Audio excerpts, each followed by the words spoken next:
नमस्कार दोस्तों, मैं प्रशांत सिंह एक बार फिर से आपके साथ। आज जैसा कि जान रहे हैं आप लोग कि हम लोग प्रैक्टिस सेट का डिस्कशन कर रहे हैं।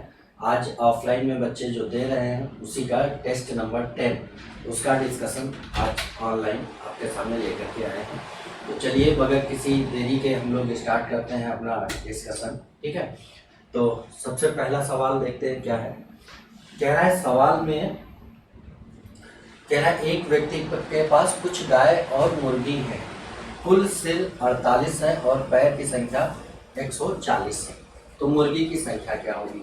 ठीक है, देखिए जो कुल सिर है 48 सिर है, इसका मतलब टोटल नंबर ऑफ जीव जो है वो 48 होंगे। ठीक है, इसको हल करने के लिए एक तरीका ये भी हो सकता है। कह रहा है कि मुर्गी की संख्या अगर x मान लें तो गाय की संख्या कितनी होगी? 48 माइनस एक्स। ठीक है, मुर्गियों के एक मुर्गी के कितने पैर होते हैं? 2, तो x के कितने होंगे? 2x। और इसी तरह एक गाय के कितने होते हैं? 4, तो इतनी गाय के कितने होंगे? 4 हो जाएंगे, थोड़े 4 कर देंगे। ठीक है, अब इन दोनों को जोड़ दे तो टोटल आपके 140 पैर आ जाएंगे। एक तो ये तरीका है। दूसरा एक बहुत बेहतरीन तरीका है कि 48 के 48 जानवर अगर मुर्गे होते तो पैर टोटल पैर कितने होते हैं? 48 दूना 96 हो जाते हैं। ठीक है, और 48 के 48 अगर 4 पैर वाले होते तो टोटल पैर कितने हो जाते हैं? 192। जबकि फाइनली टोटल पैर हैं कितने? 140 है। बस लगा दो एलिगेशन, इसका अंतर इधर, इसका अंतर इधर। ठीक, तो ये कितना होगा? 52। इसका अंतर 52 और इसका कितना हो जाएगा? 40 4 44। ठीक है, तो आप देखेंगे 4 से कट जाएगा 13 बार में और 4 से कट जाएगा 11 बार में।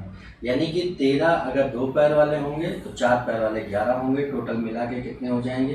तो आप कहोगे 24। 24 बराबर दिया है 48, तो 1 बराबर 2।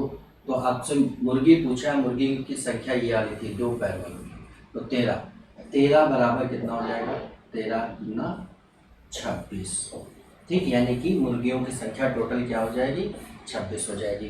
ठीक है, उम्मीद करते हैं समझ में आया। डायरेक्ट अगर हल करना है तो ऐसे भी कर सकते हैं और ये एलिगेशन मेथड है, इससे भी किया जा सकता है। एक और छोटा तरीका है इसका। ठीक है, आओ उसको भी देख लेते हैं भाई। जैसे ये आपसे पूछा है मुर्गियों की संख्या 2 पैर वालों की, तो सीधे सीधे 4 पैर वालों से इसका गुणा करा दो, इसका 48 का, तो 192 आ जाएगा। और इससे अंतर निकाल दो टोटल पैरों का, तो कितना आ जाएगा आपका? 56 आ जाएगा। ठीक है,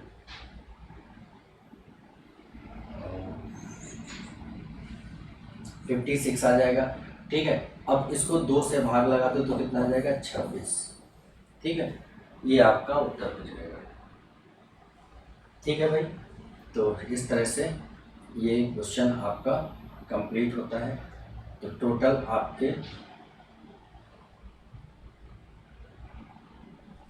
ये यहाँ पर थोड़ा सा भाई डिस्टर्ब हो गया, इसको सही कर लेते हैं। ये 192 होगा। ठीक है, 192 से 140 घटाएंगे तो आ जाएगा आपका 52। 52 को 2 से भाग लगाएंगे आपका 26 आ जाएगा। ये आपका आंसर हो जाएगा। ठीक है, क्लियर भाई? ये डायरेक्ट तरीका है। चलते हैं अगले सवाल पे। अगला सवाल देखते हैं क्या कहता है भाई।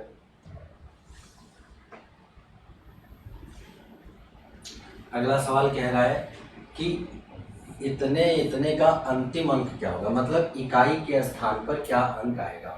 तो इसमें कुछ नहीं करना दोस्तों, सीधे सीधे इकाई का अंक पूछ रहा है तो इकाई का अंक पकड़ो, इसकी पावर 208 और प्लस 2। ठीक, तो आपको पता है 1 की पावर कुछ भी कर दे, इकाई के स्थान पे हमेशा 1 आएगा और 2 में तो कुछ पावर दिया नहीं है, तो बस सीधे सीधे इसका उत्तर 3 हो गया। मतलब इकाई का अंक निकालना है तो इकाई के अंक को ही पकड़ा जाए।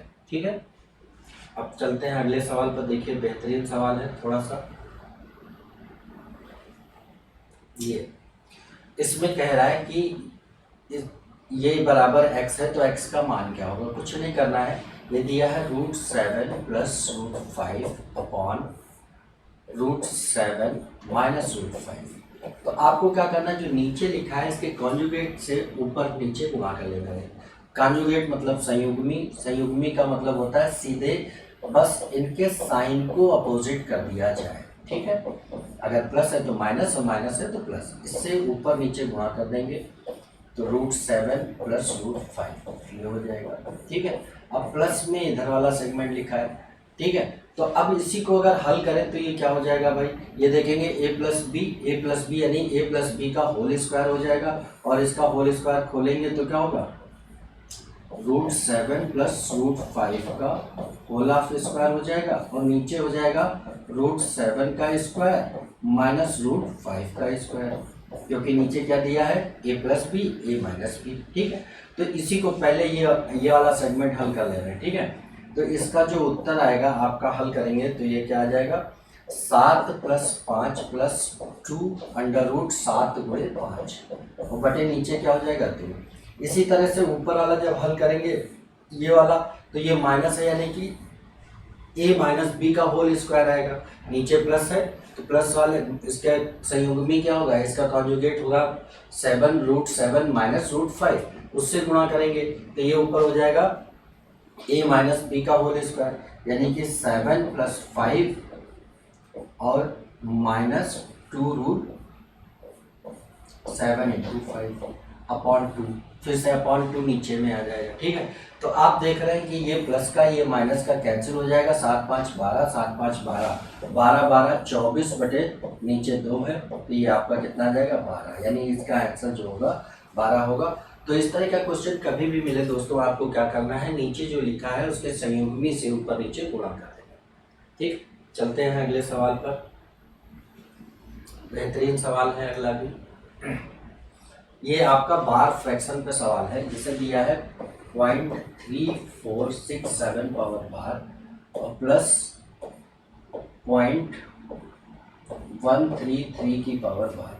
इसको हल करने के लिए पूरा नंबर लिखेंगे और जितनी संख्या पे बार नहीं लगा है, ठीक है, आप देख रहे हैं यहाँ पर बार नहीं लगा है, ठीक है, इस पे इसको हम माइनस कर देते हैं और बटे जितने पे बार लगा उतने 9, जितने पे नहीं लगा उतने 0 प्लस 1333 माइनस 13 अपॉन क्या करेंगे 9900, ठीक। इसको हल करेंगे तो और सिंप्लीफाई करेंगे तो क्या बचेगा 3 बचेगा, और प्लस में चूंकि बेस समान है तो डायरेक्ट इनको जोड़ लेते हैं 9900 और ये क्या बचेगा 1320, ठीक। इसको हल करेंगे और सिंप्लीफाई करेंगे, 7 में 4 गया 3, 6 में 3 गया 3, ठीक है, और सिंप्लीफाई करेंगे तो ये आएगा 3 और 3 2 5 और 3 4 7 और 3 और 1 4 बटे 9900, ठीक। ये 0 हटाएंगे तो यहाँ पर पॉइंट लग जाएगा, यानी 47.53 को डिवाइड करना है 99 से। इसको जब डिवाइड करेंगे तो आपका ये आ जाएगा, ये आएगा 0.48010101, ये डैश डैश चलता रहेगा। तो यानी कि यहाँ से हम लोग क्या करें, आगे का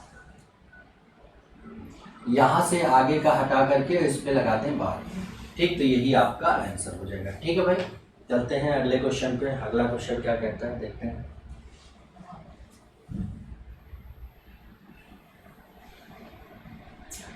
कह रहा है 3 कक्षाओं में 4:5:3 के अनुपात में छात्र हैं, प्रत्येक 4:5:3 के अनुपात में छात्र हैं। कह रहा प्रत्येक में 15 छात्र बढ़ जाए तो अनुपात हो जाता है 5:6:4, ठीक। यानी कि हर एक कक्षाओं में 15-15 छात्र बढ़े, तो आपको मतलब कि हर एक कक्षा में बराबर बराबर छात्र बढ़े, तो यहाँ पर भी देखना है कितना बढ़ रहा है 1, ठीक है।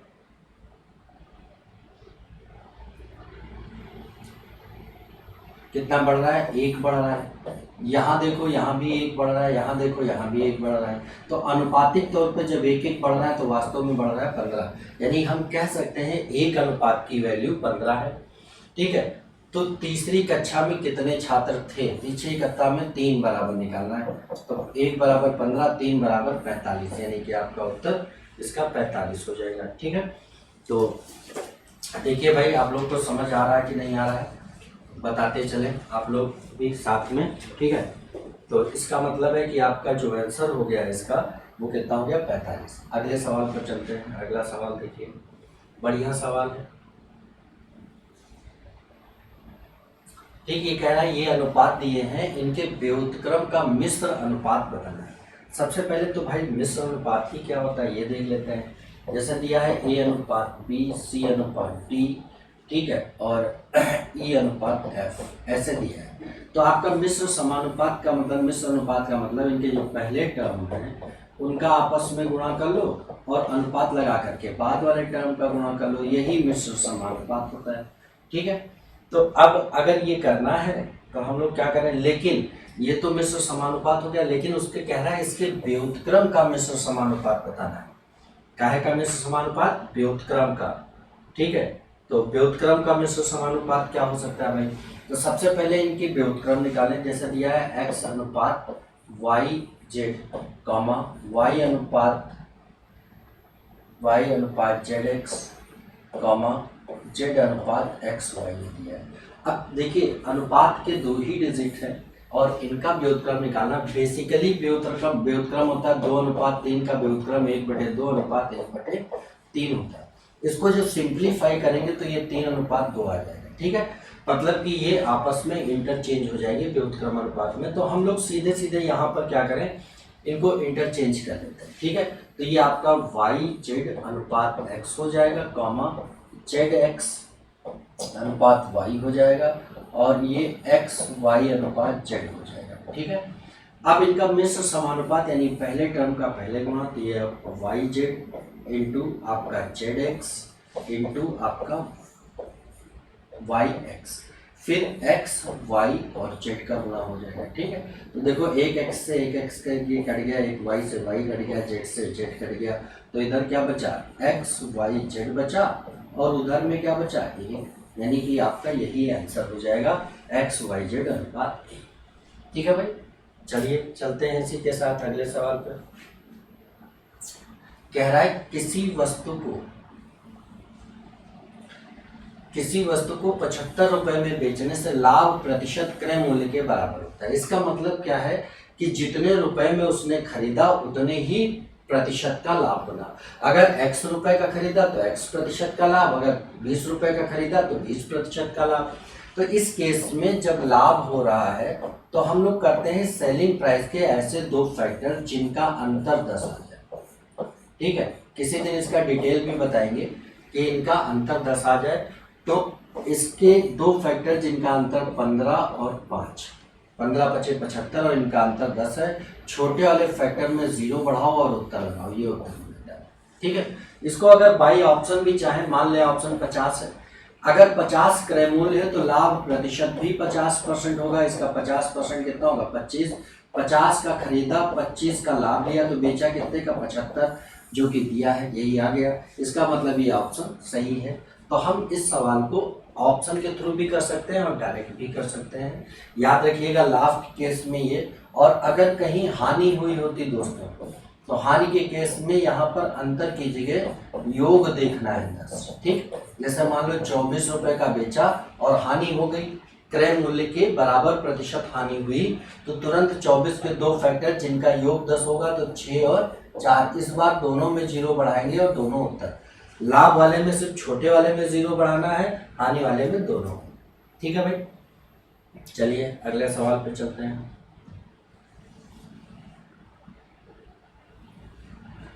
देखिए इसने कहा वह छोटी से छोटी संख्या जैसे 6, 7, 8, 9 और 12 से विभाजित करने पर 2, 3, 4, 5 और 8 शेष बचे।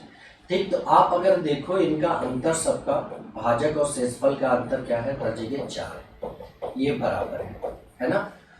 तो आपको बताना है कि वह उस संख्या का, तो x का 150% क्या होगा। तो सबसे पहले तो वो संख्या निकालनी है। ठीक है, वो संख्या क्या होगी, सीधे सीधे इनसे विभाजित करना है, तो निश्चित तौर पे इनका एलसीएम होगी।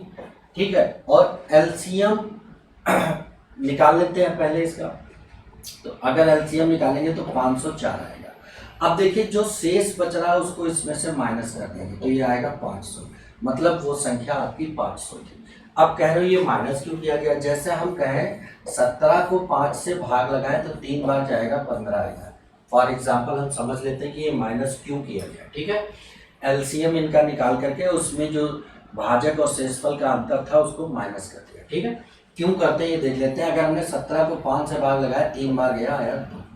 अब हम कहें कि 17 के आसपास के 2 नंबर चाहिए जो 5 से डिविजिबल हो, तो एक तो मिलेगा 17 माइनस 2 यानी कि 15, ठीक, और एक मिलेगा 17 प्लस 3 यानी 20। प्लस 3 का मतलब इनका जो डिफरेंस है वो 3 इसमें ऐड हुआ है, ठीक है। वो 3 क्या किया गया इसमें ऐड किया गया, तब 5 का भाजक आया, 5 का मल्टीपल आया। मतलब कि इन सब का जो मल्टीपल होगा वो भाजक और डिफरेंस को जोड़ने के बाद आया है, ठीक है। तो हमने कहा कि इसमें ये 4 जो अंतर है इनका ये जुड़ा हुआ है, तो इसको हमने क्या कर लिया माइनस कर लिया, तो वो नंबर आ गया। अब इस नंबर का 500 का हमें निकालना है 150%। परसेंट साइन हटाया बटे 100 किया, 2 0 खत्म, 15 बचे 75 यानी 750 आपका उत्तर हो जाएगा। इस तरह से इसका आंसर ये हो जाएगा, ठीक है। चलते हैं दोस्तों अगले सवाल पर।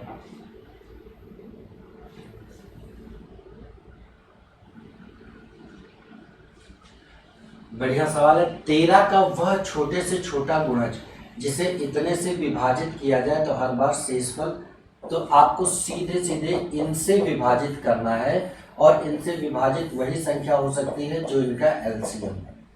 और फिर कह रहा है शेषफल 3 आए, प्रत्येक दशा में 3 शेषफल है, कोई बात नहीं, इनका एलसीएम निकालते हैं और एलसीएम इनका निकालेंगे कितना आएगा 420 और प्लस 3 कर दो तो ये 430, एक नंबर हो गया जो इनसे विभाजित होगा। लेकिन अब इसने ये नंबर ऐसा है कि इनसे विभाजित करो तो 3 शेष बच जाए, ठीक। लेकिन हमें क्या करना है, वो नंबर ऐसा चाहिए जो 13 का गुणज भी हो, 13 से पूर्णतया विभाजित भी हो।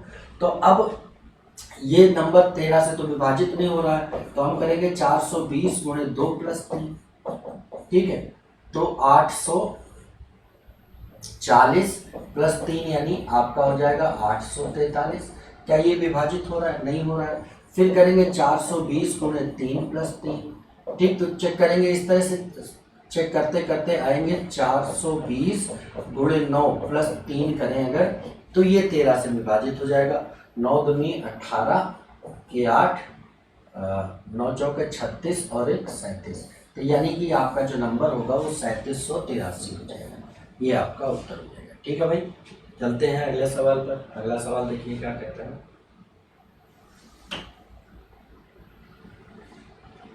कह रहा है एक थैले में 1 रुपए 50 पैसे और 25 पैसे के सिक्कों की संख्या का अनुपात दिया है आपको कितना, 1:2:3। यदि बैग में कुल धन इतने रुपए, अब ये 225 क्या दे दिया गया, टोटल रुपए दे दिए गए, तो तुरंत हमें यहाँ पर इनके मूल्य का अनुपात बनाना है। और मूल्य का अनुपात कैसे बनाएंगे, यहाँ से अगर शुरू करें तो आप देखो कि 1 रुपए सबसे बड़ी करेंसी हमारी क्या है, 1 रुपए की है। तो आप देखो 1 रुपए में 25 पैसे के कितने सिक्के होते हैं, आप कहोगे 4, तो 3 को तुरंत 4 से भाग लगा दो। अब 1 रुपए में 50 पैसे के कितने सिक्के होते हैं, तो कहोगे 2, तो इसको 2 से भाग लगा दो। 1 रुपए में 1 रुपए का कितना सिक्का होता है, 1, तो इसको 1 से। मतलब बड़ी करेंसी को पकड़ो, फिर छोटी करेंसी को चेक करो कि उस बड़ी करेंसी में छोटी करेंसी के कितने भाग आ रहे हैं, उतने से इसको भाग लगाते चले जाएंगे, ठीक है। अब भाग लगा दिया, 2 से 2 कैंसिल हो जाएगा, तो ये 4 नीचे में बचा, 1:1:3/4। तो हम क्या करें, 4 का सब में गुणा कर दें तो आ जाएगा 4:4:3। ये हो गया इनके मूल्य, 4 4 8 3 11 बराबर आपको दिया है 225, ठीक है। तो 50 पैसे के सिक्कों की संख्या पूछा है, 50 पैसे सिक्के की संख्या कितनी आ रही है, 4। 4 बराबर निकालना है 225/11 गुणे 4। अब ये आ गया मूल्य, और मूल्य को संख्या में बदलना है तो हम लोग क्या करेंगे, 2 से गुणा और करेंगे इसको, ठीक है। इसमें डिजिट में कहीं कोई प्रॉब्लम है दोस्तों, सॉरी देखिए डिजिट में प्रॉब्लम नहीं, हमारे लिखने में प्रॉब्लम हो गई। ये आपका 3 नहीं था, 4 था अनुपात, 1:2:4। तो यहाँ 4 हो जाएगा, तो ये आपका 4 से 4 कैंसिल हो जाएगा। ठीक है, तो आपका बचेगा क्या, थोड़ा सा कैलकुलेशन हमने गलत कर दिया। ठीक है भाई, तो आपका क्या बचेगा, 1:1:1 ही आएगा। टोटल कितना हो जाएगा, 3 बराबर दिया है 225, तो 1 बराबर, ये गलत हो गया। ठीक है, 1 बराबर 3 सते 21, 3 बचे 15, 75। तो यानी कि ये आ गया 1 बराबर 75, यानी 75 रुपए हैं 50-50 पैसों के सिक्कों से। तो सिक्कों की संख्या कितनी हो जाएगी, 150। ये आपका उत्तर हो जाएगा। ठीक, तो चलते हैं अगले सवाल पर।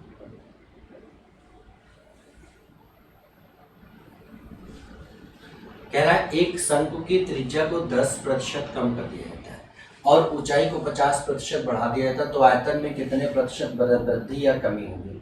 ठीक है, तो आप रखो इसका आयतन क्या होता है, 1/3 पाई r स्क्वायर h। ठीक, 1/3 पाई एक कांस्टेंट वैल्यू है जो इनकी त्रिज्या और ऊंचाई को बढ़ाओ घटाओ कुछ भी करो उसमें कोई परिवर्तन नहीं होता है। लेकिन अगर r में बढ़ाया तो इसका आयतन बढ़ेगा, और कितनी बार, r स्क्वायर यानी 2 बार बढ़ेगा, और h में बढ़ाया तो इसका आयतन बढ़ेगा कितनी बार, 1 बार में बढ़ेगा। ठीक है, तो फाइनली आप कहें कि अगर आयतन 100 था, ठीक, और r को अगर 2 बार कम करेंगे, 10% से कम करेंगे, तो आयतन 10% से कम होगा, कितना आएगा, 90, और फिर 10% कम होगा क्योंकि ये 2 बार होगा, तो इसका 10% 9, तो ये कितना हो जाएगा, 81। ठीक है, अब फिर से कह रहा है कि इसकी ऊंचाई को 50% बढ़ा दें।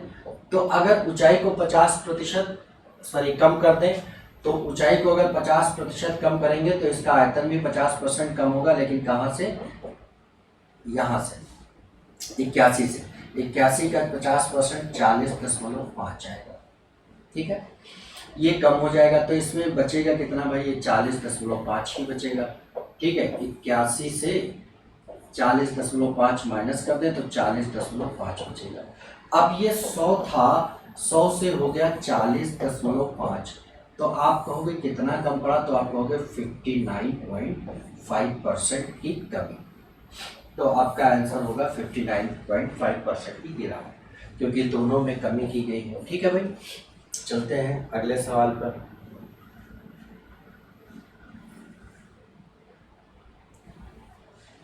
कह रहा है चीनी के मूल्य में 21% की वृद्धि हो जाती है तो खर्च को केवल 12% की वृद्धि होती है, तो उसकी खपत में कितने प्रतिशत की होगी, कितने प्रतिशत की कमी होगी।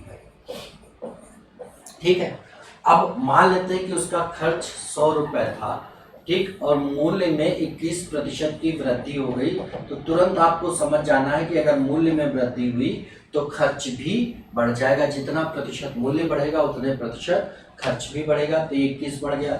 लेकिन अब कह रहा है कि खर्च केवल 12% बढ़ाने, यानी 100 था 12 बढ़ाना तो 112 करना होगा।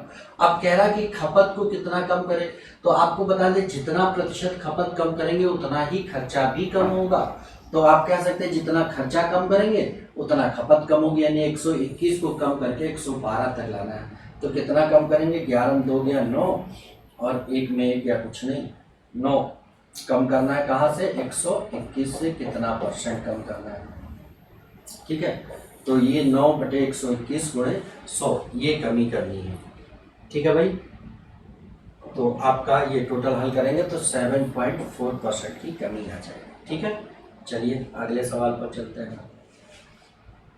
ये सवाल दोस्तों ये आप लोग खुद करिएगा, ठीक है, इसमें कुछ है नहीं।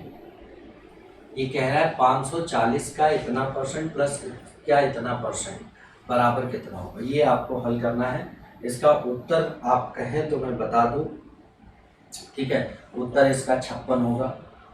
ठीक है भाई, और ये आप लोगों को खुद हल करना है, ये कैलकुलेशन का मामला है। ठीक है, दूसरा सवाल,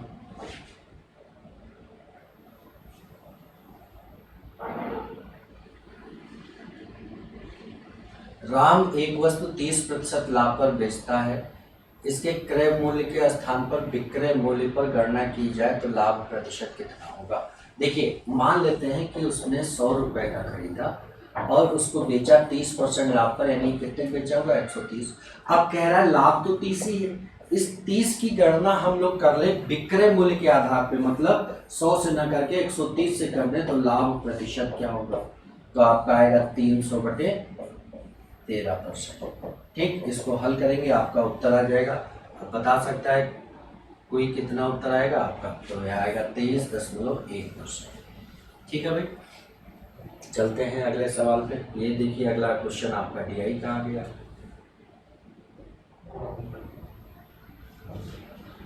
कह रहा शिक्षा की संगत कोण में, मतलब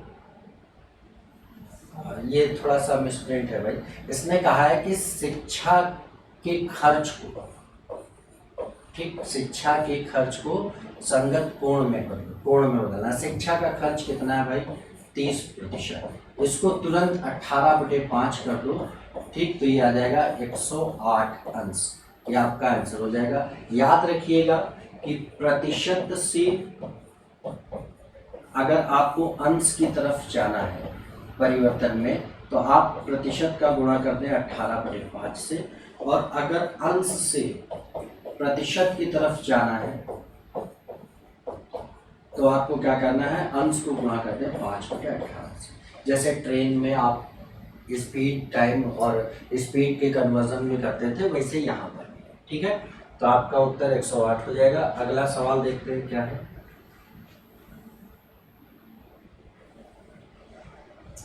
कह रहा है कपड़े पर कुल इतने रुपए खर्च किए गए तो फंड पर कितने। अब देखिए कपड़े पे यहाँ कितने खर्च किए जा रहे हैं, ठीक है, कपड़े पर यहाँ कितने खर्च किए जा रहे हैं 20, यानी 20% बराबर आपको दिया है 4000। ठीक है, तो आपसे पूछा गया फंड पर कितने खर्च किए गए। ठीक है, फंड पर कितना खर्च हो रहा है 18, यानी 18% की वैल्यू पूछा है। ठीक है, 4000 गुणे 18/20, 2 दूना 4, ठीक है, 18 दूना 36, 100 रुपये आपका आंसर हो जाएगा। ठीक है, अब दोस्तों एक बात और याद रखिएगा कि जैसे अगर आपको लग रहा है कि मेरी स्पीड तेज है या इसको और स्लो करने की जरूरत है या और डिटेल में समझाने की आवश्यकता है, तो आप कमेंट के थ्रू बता सकते हैं। अगली क्लास से हम लोग थोड़ा सा डिटेल चर्चा कर लेंगे इसकी। ठीक है, और दूसरी बात, सोमवार से दशहरा बाग ब्रांच में प्रातः 7 बजे से 10 बजे तक के लिए SSC 10+2 के बच्चों के लिए बैच स्टार्ट हो रहा है। इसमें जो कोई भी आना चाहता है श्योर सिलेक्शन के लिए तुरंत ज्वाइन करें 12 बल्कि जीनियस कोचिंग की ऑफलाइन क्लासेस। ठीक है, चलिए आते हैं अगले सवाल पर। अगला सवाल देखते हैं क्या है। शिक्षा और मद पर खर्च किए गए रुपए और कपड़े और खेती पर खर्च किए गए रुपए का क्या अनुपात है। देखिए शिक्षा और मद, शिक्षा पे 30 और मद पे 10। ठीक है, तो 30 और 10 मिला करके कितने हो गए 40 हो गए। ठीक, इससे अनुपात बताना है कपड़े और खेती। ठीक है, खेती पे 22 है, कपड़े पे 20 है, तो 20 और 22 तो कितना हो जाएगा आपका 44। ठीक, अनुपात बताएंगे 4:11 का अनुपात बन जाएगा। ठीक, रुपए में पूछा है, सॉरी 10:11 का अनुपात बन जाएगा। ठीक है, अब ये अनुपात में पूछा है, अनुपात के लिए रुपए की आवश्यकता नहीं है, डायरेक्ट इससे हम लोग लगा सकते हैं। अगला सवाल क्या है, एक समबाहु त्रिभुज की ऊंचाई इतनी है तो त्रिभुज का क्षेत्रफल क्या होगा। भाई समबाहु त्रिभुज है ये, इसकी ऊंचाई दी है, ऊंचाई होती है √3/2 × x, ये बराबर दिया है 10√3, इससे ये कैंसिल, तो x बराबर निकालोगे 20 आ जाएगा, और इसका क्षेत्रफल होता है √3/4 × x², x जहाँ इसकी भुजा है। ठीक, तो √3/4 गुणे 20 का स्क्वायर, 20 गुणे 20, तो 20 पंचे 100√3, ये आपका आंसर हो जाएगा। ठीक है, इसका एक और तरीका है, इसकी ऊंचाई का वर्ग करके।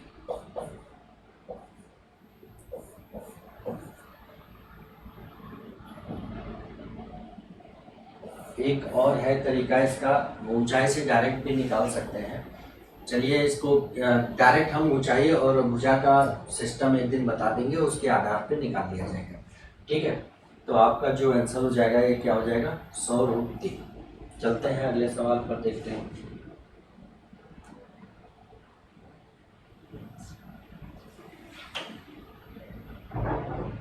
ये सवाल भी आपको खुद ही करना है, ठीक है। ये लिखा है 0.00032 की पावर 0.6।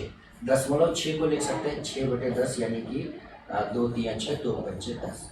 ठीक, तो आपको करना क्या है, इसका आपको लिखना है 0.00032 की √5 निकालना है और पावर 3 करना है। तो पहले 5 रूट निकाल लेते हैं, तो ये कितना आ जाएगा पॉइंट, ठीक है। ये आप लोग खुद करिएगा, मैं नहीं बताने वाला, ठीक है। क्लियर भाई? तो ये करिएगा आपका, इसका 5 रूट और निकाल करके उसके बाद क्या करना है, क्यूब करना है। तो आप देख रहे हो इसका बेसिकली 0.5 अंक के बाद लिखा है 5 रूट ही निकालना है, तो इसका मतलब ये आएगा 0.2, ठीक है। 0.2 की क्यूब करेंगे तो आपका कितना हो जाएगा, ये आंसर आपका ये होना चाहिए, ठीक है। करिएगा, नहीं आएगा तो बताइएगा। अब देखिए इसमें अगले क्वेश्चन में क्या कह रहा है, 4 की पावर 61 62 63 64 का इकाई का क्या होगा। ठीक है, कुछ नहीं भाई, 4 की पावर 61 कॉमन है यहाँ, ठीक। तो यहाँ पर 1 कॉमन लेने का मतलब 4 की पावर 61 से सबको भाग लगा देंगे, ठीक है। तो यहाँ पर इससे भाग लगाएंगे तो आपको बचेगा 1, इससे भाग लगाएंगे, भाग में घातें घटती हैं, 4 पावर 1, यहाँ 4 की पावर 2 और यहाँ 4 की पावर 3, ये बचेगा। तो आया 4 की पावर 61 गुणे, ठीक है। तो आपका क्या होगा, 4 1 5, ये आप लिख लेते हैं, 1 4 16 64, ठीक। इनको जोड़ लेते हैं, 4 की घात इतना गुणे 4 6 10 5 15 के 5 6 1 7 1 8 85, ठीक है। तो अब कह रहा है इसकी गुणे में कुछ भी कर लें, इकाई का अंक या तो 0 आएगा या 5 आएगा, ठीक है। अब यहाँ से अगर आप चाहो तो देखो, जैसे इसका गुणा करें तो अब 5 इकाई के स्थान पे है और 5 का किसी से गुणा करें तो 0 और 5 आ सकता है, 5 ऑप्शन में है नहीं, यानी 0 है, तो इसका इकाई का अंक 0 आएगा। कई बार पूछता है कि ये नंबर किससे डिविजिबल है, ठीक है। तो 85 के जितने भी फैक्टर हैं, 17 25 85, यानी 5 और 17 से डिविजिबल भी है ये, ठीक है। चलते हैं अगले क्वेश्चन पर।